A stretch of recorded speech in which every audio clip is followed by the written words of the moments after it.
नमस्कार प्रेक्षकांनो. नशीबवान मालिकेच्या आजच्या भागामध्ये आपण बघूया.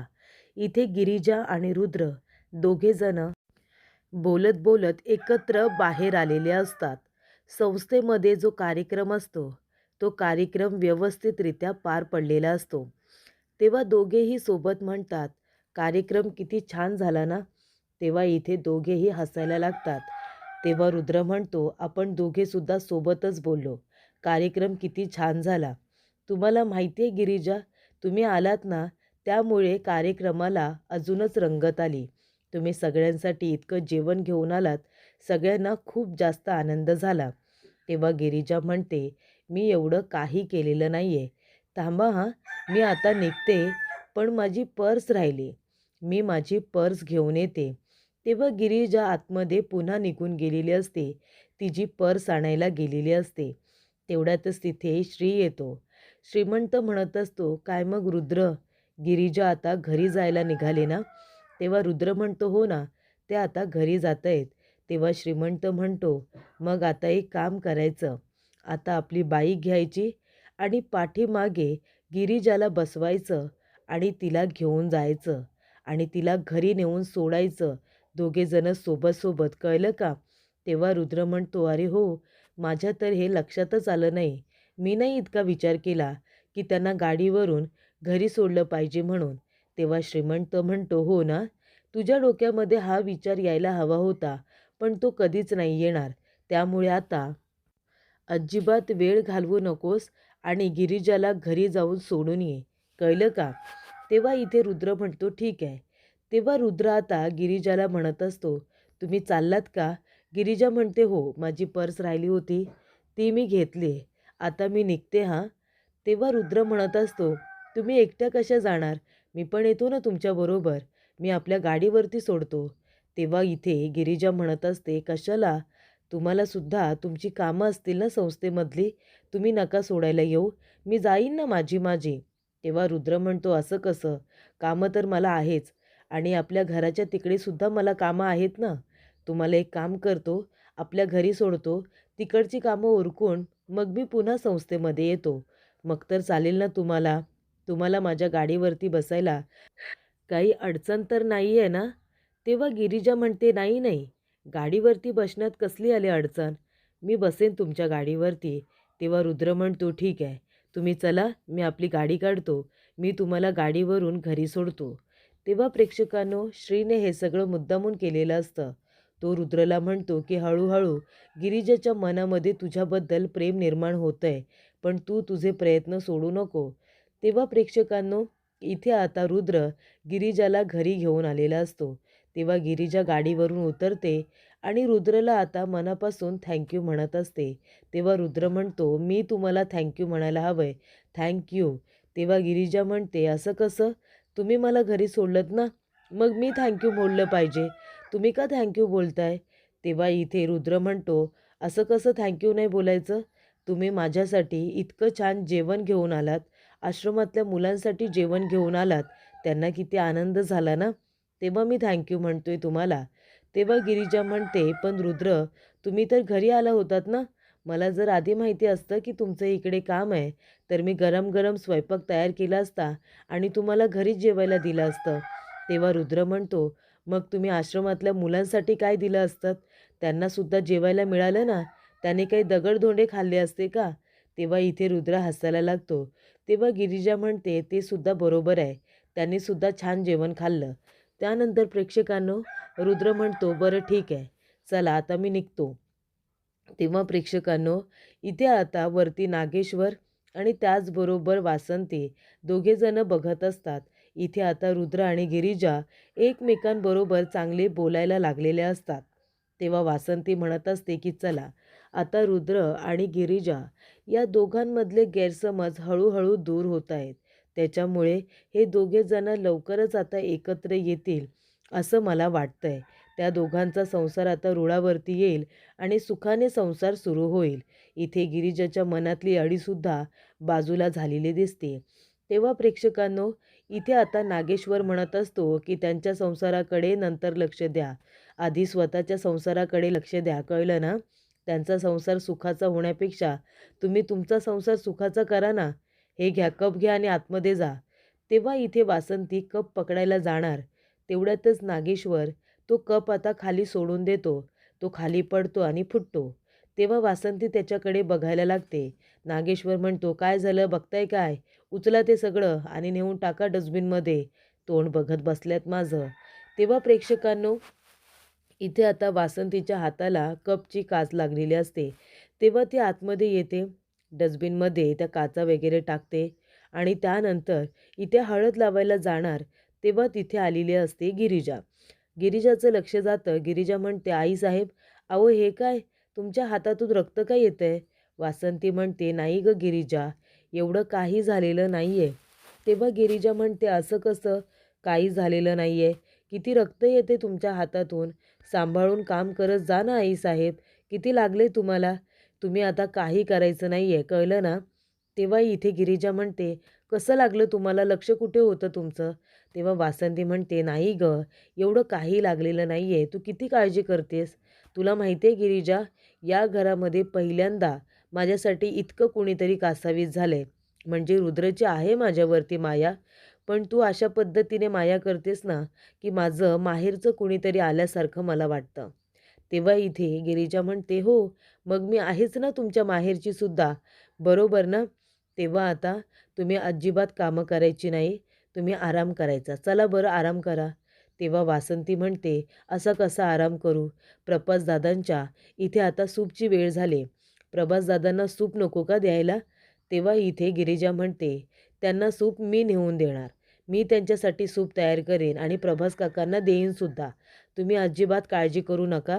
आता तुम्ही फक्त आराम करा." तेव्हा इथे वासंती म्हणत असते, "खरंच मी खूप नशीबवान आहे की मला तुझ्यासारखी सून मिळाली." तेव्हा इथे गिरिजा म्हणत असते, "आणि मी सुद्धा नशीबवान आहे की तुमच्यासारखी इतकी प्रेमळ सासू मिळाली." तेव्हा प्रेक्षकांनो, प्रभास काका आता म्हणत असतात की हे काय चाललंय सगळं? कधी हे सगळं संपणार आहे? इथे सगळं काही माहिती असूनसुद्धा इथे मुक्याचा मार सहन करावा लागतोय. अजून किती दिवस इथे झोपून राहावं लागणार आहे? हे नाटक करावं लागणार आहे, कळत नाही आहे मला. आता असं वाटतंय की गिरिजाला सगळं सत्य सांगून टाकावं आणि मोकळं व्हावं. मला आता हे सगळं वागणं सहन होत नाही आहे. सगळं सत्य सांगून टाकावंसं वाटतंय. तेव्हा प्रेक्षकांनो, कुणीतरी येतंय अशी आता प्रभास काकांना चाहूल लागलेली असते. तेव्हा ते लगेच पुन्हा आता झोपून जातात. तेव्हा तिथे गिरिजा आलेली असते. गिरिजा त्यांच्यासाठी सूप घेऊन आलेली असते. गिरिजा म्हणते, "प्रभास काका, कसे आहात तुम्ही? किती दिवस असे झोपून राहणार आहात? लवकरात लवकर बरे व्हा ना. या घरामध्ये असं कुणीच नाही आहे माझं हक्काचं, ज्याच्याशी मी माझ्या मनातल्या सगळ्या गोष्टी बोलू शकते. तुमच्याबरोबर तसं नातं होतं. तुम्ही तरी बरे झालात तर माझ्या मनातलं तुमच्याजवळ मला बोलता तरी येईल." "प्रभास काका, तुम्हाला माहिती आहे, माझे बाबा नाही राहिले. माझे बाबा तुमचे खूप चांगले मित्र होते ना. तुमची मैत्री होती खूप जुनी. तुम्हाला माहिती आहे, बाबा आता आपल्याला सोडून निघून गेले. बाबांचा खून झाला आणि मला माहिती आहे तो खून कुणी केलेला आहे. पण मी काहीच करू शकत नाही, कारण त्या माणसाच्या विरोधात माझ्याकडे कुठला पुरावा नाही आहे ना, म्हणून मी काही नाही करू शकत. पण मला माहिती आहे माझ्या वडिलांचा खून कुणी केला आहे ते. त्या नागेश्वर घोरपडेने माझ्या वडिलांचा खून केला आहे." तेव्हा प्रेक्षकांनो, प्रभास काका आपल्या मनामध्ये म्हणत असतात, "अरे बापरे! म्हणजे गिरिजाला माहीत असतं की तिच्या वडिलांचा खून नागेश्वर घोरपडेने केलेला आहे. मग आता गिरिजाला सांगून टाकू का की या घरची खरी वारसदार तूच आहेस म्हणून? हे सगळं तुझंच असतं. सांगू का मी तिला आणि मोकळा होऊ का की गिरिजा, तू या वारसदाराची इथे एकुलती एक मुलगी आहेस." तेव्हा इथे आता तिच्या आईवडिलांचं नाव हे वेगळं असतं, देवकी, आणि त्याचबरोबर सुमंत हे आता तिच्या वडिलांचं नाव असतं. त्यामुळे प्रेक्षकांनो, इथे आता काकांना वाटत असतं की गिरिजाला सांगून टाकावं की तू खरी या संपत्तीची वारसदार आहेस म्हणून. पण मी जर सांगितलं आणि ही गोष्ट कुणाला कळली तर? तेव्हा गिरिजा म्हणत असते, "काका, मी तुमच्यासाठी सूप घेऊन आले. प्लीज तुम्ही सूप पिऊन घ्या." तेव्हा गिरिजा म्हणते, "काका, अजून एक गोष्ट. माझे वडील तुमचे मित्र होते ना? या सगळ्याचा तुमच्याशी काही संबंध नाही आहे ना. तुम्ही जेव्हापासून आमच्या आयुष्यामध्ये आलात, तेव्हापासूनच आमचं आयुष्य बदलून गेलं. सांगा ना काका, तुमचा काही संबंध आहे का या सगळ्याशी? तेव्हा प्रभास म्हणतो, हीच ती वेळ आहे. सांगू का सगळं मी गिरिजाला? सांगूनच टाकतो. आणि तेवढ्यातच प्रेक्षकांनो त्या ठिकाणी आता नागेश्वर आलेला असतो. तो म्हणतो, सुनबाई, आणि तो आता आतमध्ये येतो. नागेश्वर म्हणतो, तुम्ही इथे काय करताय सुनबाई? तेव्हा गिरिजा म्हणते, काय करताय म्हणजे काय? प्रभास काकांसाठी सूप घेऊन आले. तेव्हा इथे नागेश्वर म्हणतो, इथे तुला काही मिळणार नाही, कळलं ना? काय कळत नाही त्याला. तेव्हा नागेश्वरला तर माहितीसुद्धा नाही आहे की तो बरा झाला आहे. तेव्हा गिरिजा म्हणते, असं कसं त्यांना काही कळत नाही? कळल्याशिवाय आहेत का ते इथे? तेव्हा प्रेक्षकांनो गिरिजा म्हणते, त्यांना सगळं कळत असेल. बोलत नसले म्हणून काय झालं? बाकी ऐकून तर घेत असतील ना माझ्या गप्पा. तेव्हा गिरिजा म्हणत असते, मी या घरची सून आहे, मग मला सगळ्यांची काळजी घ्यायला नको का? नागेश्वर म्हणतो, कशाला कशाला ही नाटके करतेस? काही गरज नाही आहे चांगली सून बनायची, कळलं ना? तेव्हा गिरिजा म्हणते, नाही हो, मी नाटके करत नाही आहे. मी जे काही करते ते मनापासूनच करते. तुमच्यासारख्या नाटके करणाऱ्या माणसाला माझंसुद्धा नाटकच वाटेल, पण नाही, मी नाटक करत नाही. मी खरोखरच मुळातच सगळ्यांची काळजी घेते. तेव्हा नागेश्वर म्हणत असतो की बास झालं हां, बास झालं. लग्न लग्न करू नको आणि या घरची सून आहेस असं का बोलतेस तू? मीच तुला या घरामध्ये आणले, विसरू नकोस. फक्त 6 महिने, 6 महिन्यानंतर तुझं हे नशीब आहे ना, ते मी ओरबाडून घेणार आणि तुला अशी उचलून बाहेर फेकून देणार. फक्त 6 महिने वाट बघ. तेव्हा गिरिजा म्हणते, 6 महिने ना, खूप वेळ आहे. बघू ना आपण. 6 महिन्यामध्ये 180 दिवस असतात आणि त्यामुळे 180 दिवसांमध्ये खूप काही घडू शकतं. मी सुद्धा तुमचा हा जो खोटारडेपणाचा आव आणता ना चेहऱ्यावरती, तुमचा हा खोटारडेपणा असा ओरबाडून टाकेन आणि त्याचे तुकडे तुकडे करून सगळ्यांना दाखवेन. तुमचा खरा चेहरा सगळ्यांच्या समोर आणेन, की तुम्ही दाखवता एक आणि आहात एक म्हणून. या घरामधून तुम्ही मला बाहेर काढणार आहात ना, पण त्याच्या आधीच मी तुमचा हा खरा चेहरा सगळ्यांच्या समोर आणते की नाही बघाच तुम्ही. नाहीतर नाव नाही सांगणार गिरिजा म्हणून. असं प्रेक्षकांनो गिरिजा आता इथे सरळ सरळ नागेश्वर घोरपडेला चेतावणी देते. तेव्हा नागेश्वरला भयंकर राग आलेला असतो. तेव्हा प्रेक्षकांनो पुढील भागामध्ये नागेश्वर घोरपडे आता सगळ्यांवरती चिडचिड करत असतो. नागेश्वर इथे आता शुभनरावला म्हणत असतो की सुभानराव, हे काम तुम्हाला जमेल की नाही? सुभानराव म्हणतो की साहेब, आज रात्री गिरिजाचं काम झालंच म्हणून समजा. गिरिजा झोपलेली असते तेव्हा तिच्या रूममध्ये साप सोडण्यात आलेला असतो तिला चावण्यासाठी. पण इथे आता नागेश्वर म्हणतो, अहो काय करताय तुम्ही इथे? तुमच्या सूनबाई अजून उठल्या की नाही? अजून उठलेल्या नाही आहेत त्या, बघा तरी तब्येत ठीक आहे ना त्यांची? तेव्हा गिरिजा आता उठलेली असते आणि जो साप तिला चावण्यासाठी तिच्या रूममध्ये सोडण्यात आलेला असतो, तो साप तिने आता पॅक वगैरे करून इथे नागेश्वर घोरपडेला गिफ्ट केलेला असतो. जेव्हा इथे नागेश्वर म्हणतो की याच्यामध्ये काय आहे?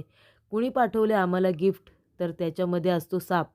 तेव्हा इथे गिरिजा म्हणत असते, हा साप तुम्ही माझ्यासाठी रूममध्ये पाठवला होतात ना, तो साप मी तुम्हाला आता गिफ्ट दिलेला आहे.